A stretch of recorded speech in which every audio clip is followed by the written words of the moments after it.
Ini ada pertanyaan Kang Mas dari Kang Mas Agul Hazat. Apakah perlu orang yang ingin mencapai makrifat itu kena melalui perjalanan eh, spek Spiritual atau tuan spiritual, guru, ya, atau tuan spiritual, guru. ya, ya memang perlu agar manusianya tahu dan merasakan tenggelam di dalam hatinya sendiri, ya kan? Iya.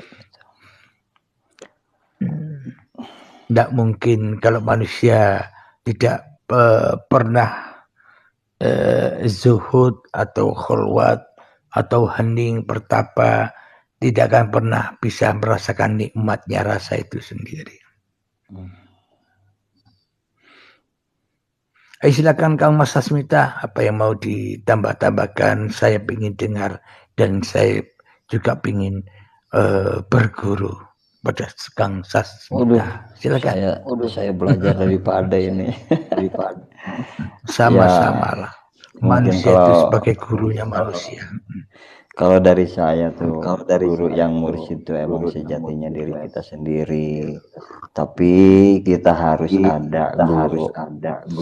Di alam dunia ini tanpa guru kita akan sasar, akan salah.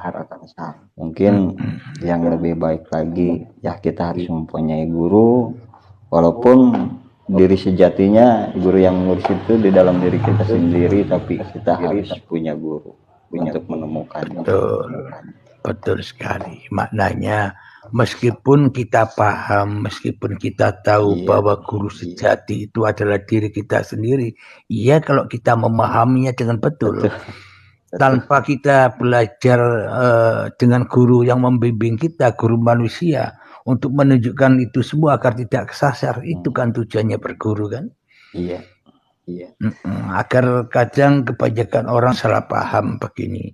Nah kalau hidup ini Allah berarti aku Allah. Nah akhirnya tambah garang, ya kan? Iya betul. Akhirnya gampang menyalahkan orang lain. Akhirnya gampang menyalahkan pemahaman orang lain. Tidak begini, tidak begitu. Nah itulah kenapa? Karena belajar sendiri. Jadi maknanya begini, berguru pada manusia ini ibaratkan sang guru ini, pembimbing ini hanya membukakan pintu dari penjara hawa nafsu ini agar ketemu langsung dengan guru sejatinya. Dan petunjuk ya Pak Daya. Jadi memang tidak bisa belajar sendiri. Nanti pemahamannya akhirnya ya ngawur, ya kan? Ngawur pemahamannya. Akhirnya mestinya meliputi manusia kok tambah menjauh atau memusuhi manusia, ya kan? Mestinya orang yang paham itu kan meliputi manusia, menyayangi manusia, tidak membeda-bedakan antara satu manusia dengan manusia yang lainnya, ya kan? Iya. Karena seluruh manusia itu adalah cermin diri manusia kita sendiri, ya enggak? Iya betul. Kalau kita menilai orang lain buruk, berarti yang buruk diri kita, ya enggak kan? Iya. Nah, kalau kita mengkafirkan orang lain, berarti yang kafir dulu ya kita sendiri, ya kan? Iya. Nah itulah. Kita maaf Jadi Pak Dek. gunanya berguru itu supaya kita tahu berkaca. Iya. Jadi maknanya ilmu hakikat makrifat ini ketika sudah sempurna ilmu makrifat manusianya, ya diserahkan kepada Allah kesempurnaan itu. Sehingga manusianya sudah tidak makrifat lagi. Kalau manusianya masih merasa makrifat, ya masih jauh itu. Kenapa manusianya masih belum mau melepaskan kemakrifatannya? Selama manusianya masih merasa makrifat, ya jangan berharap bisa ketemu Allah. Wong manusianya yang masih jadi Allah, ya kan? Betul Pak Dek. Ngeri Pak Dek kalau saya berasa-rasa tuh. Aduh, ya Allah. Ngeri-ngeri sedap ya. Ngeri-ngeri sedap Pak Dek. Karena apa ya? Ini pengalaman saya pribadi ini ya. Mau bercerita dikit sama Pak Dek. Ya silakan. Saya tuh enggak kerja Pak 14 tahun. Saya tuh enggak kerja 14 tahun. Di Bandung saya tuh apa ya? Dapat guru ya, petunjuk. Kamu kalau yakin nyantai aja, enggak akan susah hidup kamu. Gitu. Ya saya belajar ternyata benar. Allah tuh sudah menjamin makannya saya, rokoknya saya, segalanya itu benar-benar kalau kitanya udah pasrah.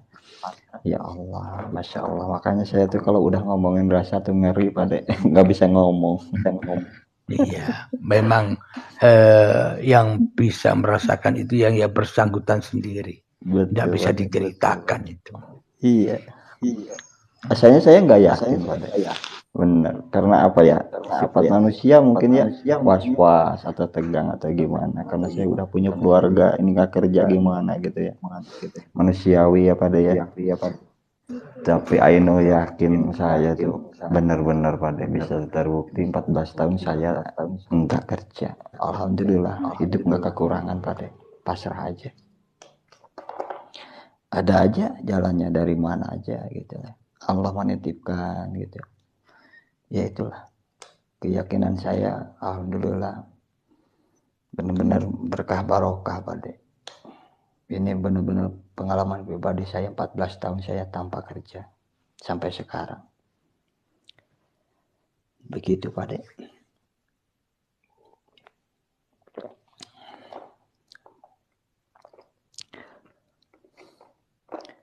Suaranya Pak hilang ya? Masih ada, saya setia mendengarkan Kang Mas.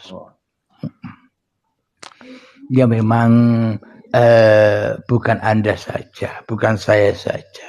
Semua manusia bila menyadari bahwa apapun yang tersaji di dalam kehidupan ini, inilah hidangan Allah semuanya. Betul. Iya. Kalau manusianya sudah merasakan bahwa ini hidangan Allah semuanya, apa itu bukan surga? Ya itulah surga yang dicari manusia. Iya. Bukan surga yang goib, yang besok itu tidak ada, namanya saja goib. Ya kan tidak ada, ngapain nunggu-nunggu yang tidak ada? Wong yang ada sudah jelas nyata adanya, ya kan Kang Mas? Justru saya diajarinya gini, kamu jangan memikirin yang depan. Sekarang aja jalan. Betul. Gitu.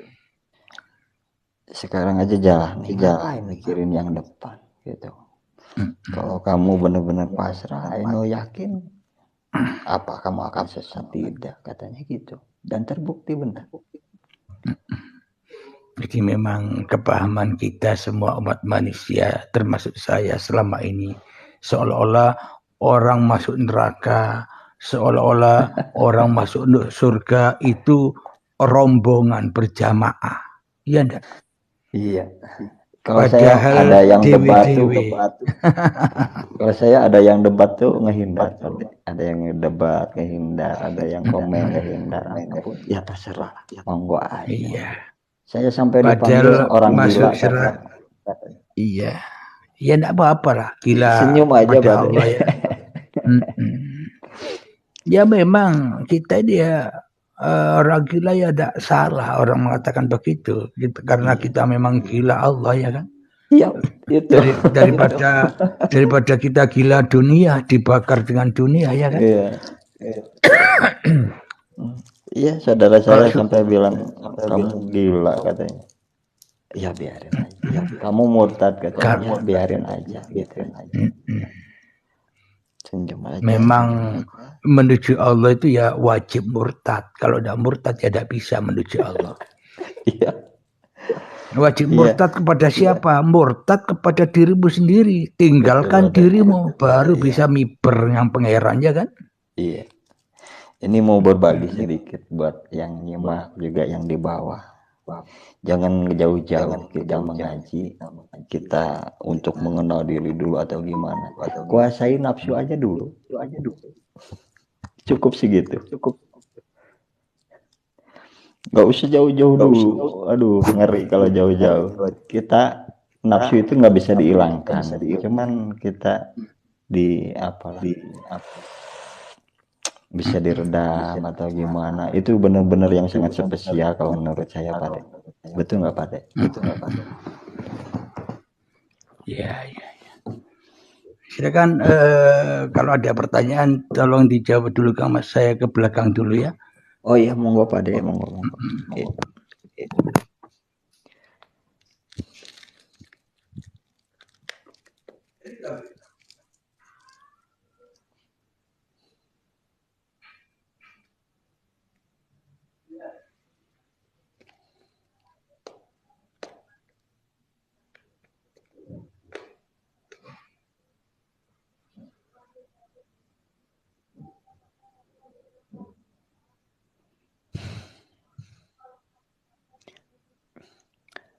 Mas TMA ya.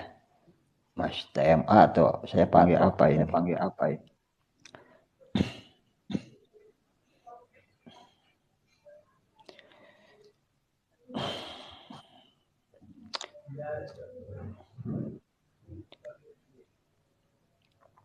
Menurut saya begini, mohon maaf bukan menggurui ya Mas TMA ya. Kita jangan jauh-jauh dulu ke makrifat ya. Itu benar-benar waduh tingkatannya benar-benar hebat ya. Kita begini aja lah, yang sedikit aja. Maknanya syukur aja dulu. Kita benar-benar dari napas aja. Coba.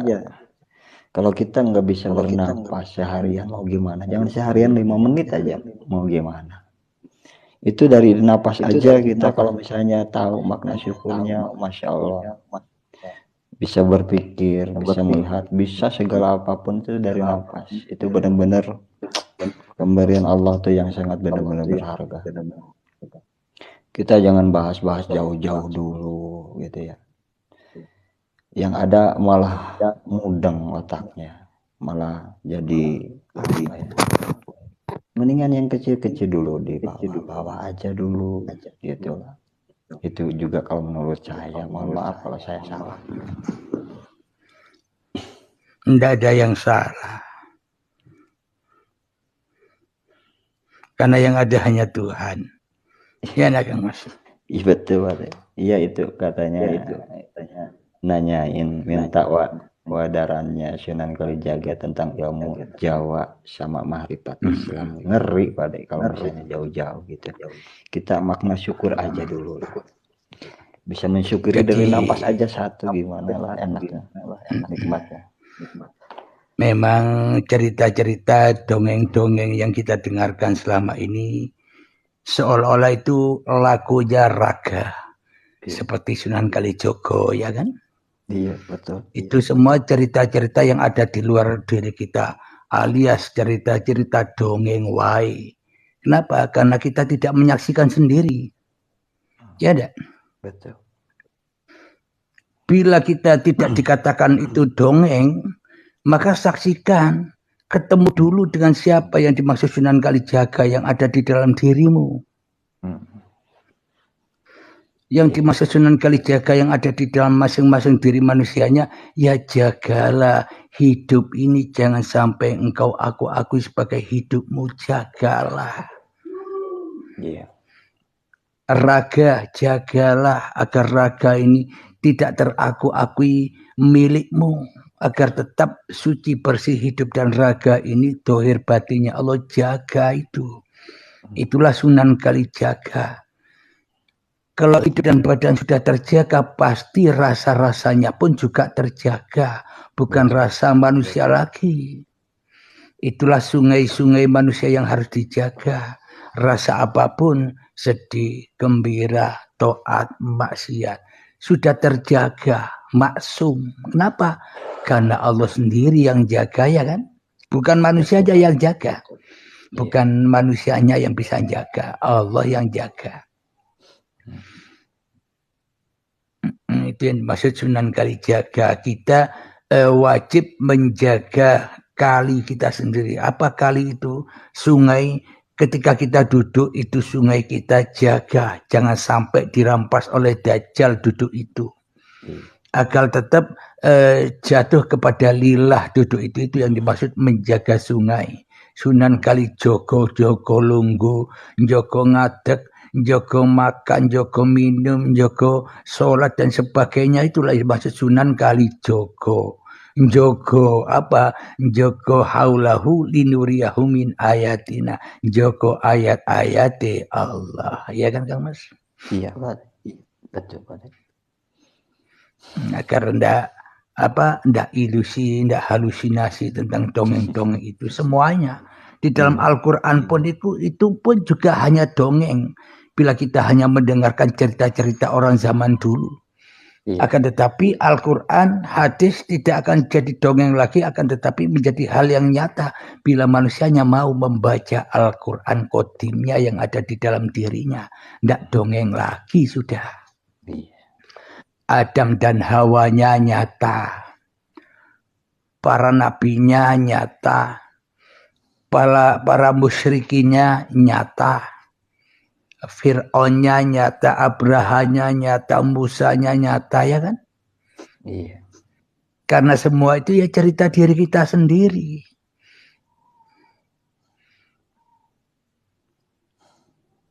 Silakan dilanjutkan, Mas.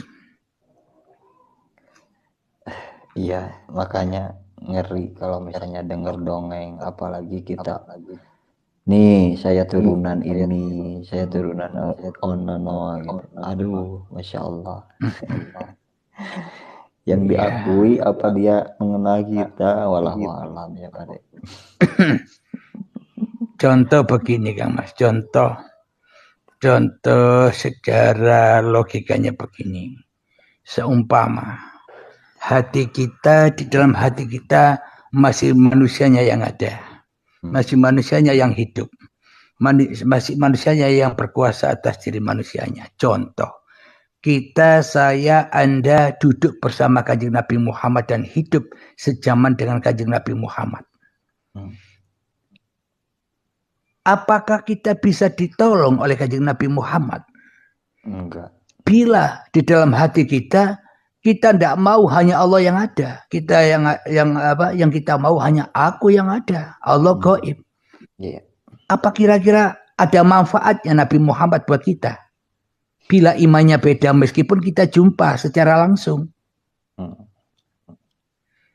Ya kan? Tidak ada manfaatnya kan? Ya ada. Wong kita tidak mau diselamatkan. Yang bisa menyelamatkan kita bukan Nabi Muhammad. Iya. Yang bisa menyelamatkan kita kita sendiri, ya enggak? Kita sendiri, caranya gimana gitu kan? Iya. Memahaminya jadi gimana? Maknanya begini, kalau kita sekarang sudah memahami mutu qabla antal maut, sudah memahami atau dunungake ngeposake mentajalikan rasa itu mau, berarti rasa kita dengan rasa Nabi Muhammad sama apa beda? Sama, Pak. Nah, meskipun kita tak pernah jumpa Kanjeng Nabi Muhammad, tapi kita jumpa dengan hidup yang ada pada Kanjeng Nabi Muhammad saat itu. Dan hidup yang ada pada diri kita saat ini ternyata sama, ya enggak? Iya. Berarti syariatnya pun juga sama, ya enggak? Meskipun Nabi Muhammad naik onta, kita naik sepeda motor, sama syariatnya. Sama syariatnya dipandang oleh siapa? Dipandang oleh Allah. Kenapa? Karena Allah tidak memandang syariat apapun kamu. Onta kek, motor kek, yang penting hatimu lillah apa linas, ya enggak? Iya. Itu yang membuat sama, bukan syariatnya yang membuat sama. Meskipun syariatnya sama-sama sholatnya, yang di sini nyembah hawa nafsu. Nabi Muhammad nyembah Allah, beda. Sholatnya aja beda, ya kan? Iya. Karena imannya beda. Nah, itulah yang dimaksud syahadat itu tadi. Kalau manusianya sudah tenggelam di dalam syahadatullah, maka ya ketemu semua dengan para malaikat, ketemu semua dengan para nabi dan rasul, ya kan? Iya. Karena sesungguhnya semua manusia itu adalah rasul-rasul itu sendiri, khalifatullah.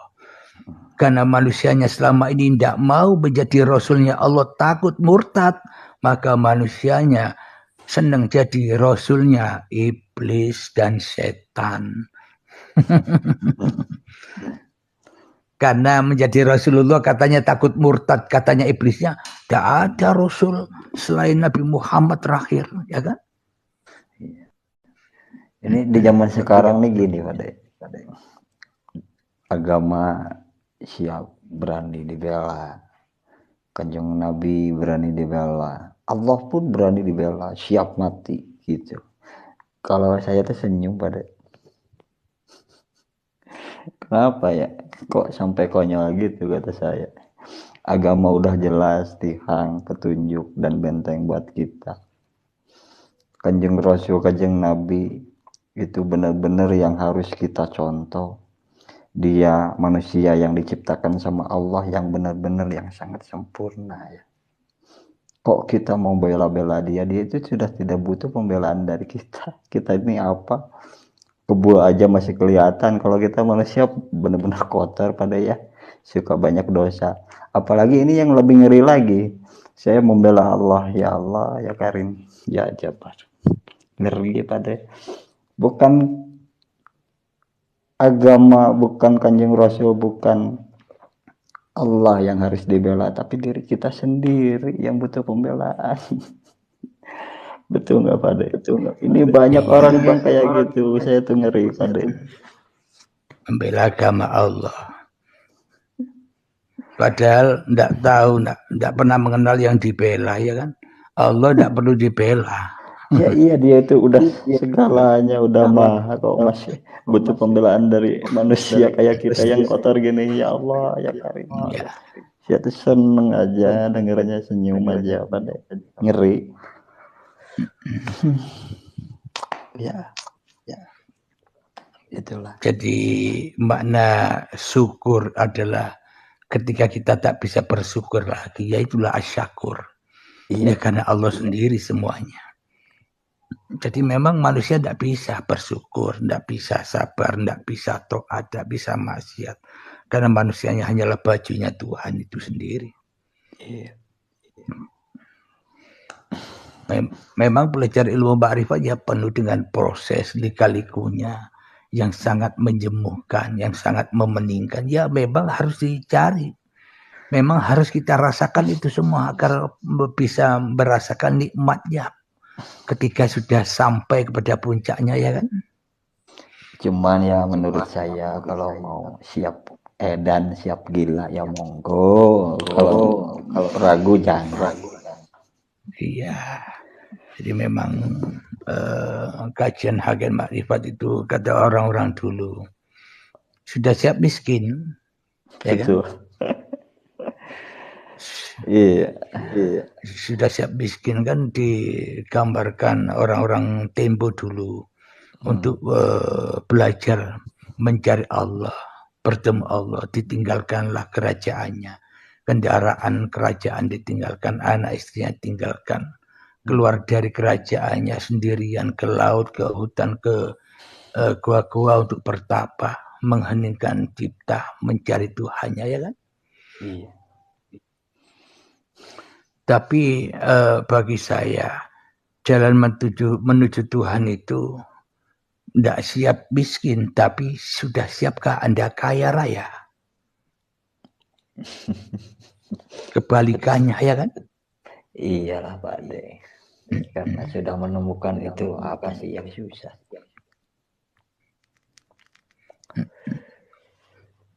Gak ada yang maknanya siap edan di sini, hati kita sudah tak memandang hiruk pikuknya dunia lagi. Karena memang bagi orang lain kita seperti orang gila.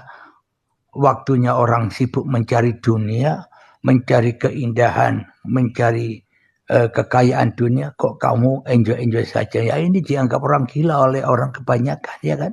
Iya. Karena waktunya orang kerja kok enggak kerja, ya kan? Iya. Karena pemahaman manusia untuk mencapai kebahagiaan harus usaha. harus pintar manusianya, usaha, tak pantang menyerah, ya kan? Iya. Itulah mereka menganggap orang yang tidak selevel dengan mereka dianggap orang gila. Kenapa? Karena dianggap tidak butuh dunia. Padahal dunianya yang butuh manusianya, ya kan? Dunianya yang butuh manusianya, bukan manusia yang butuh dunia. Ya iyalah, kita itu kan pemeran utama kok masih ngejar-ngejar dunia.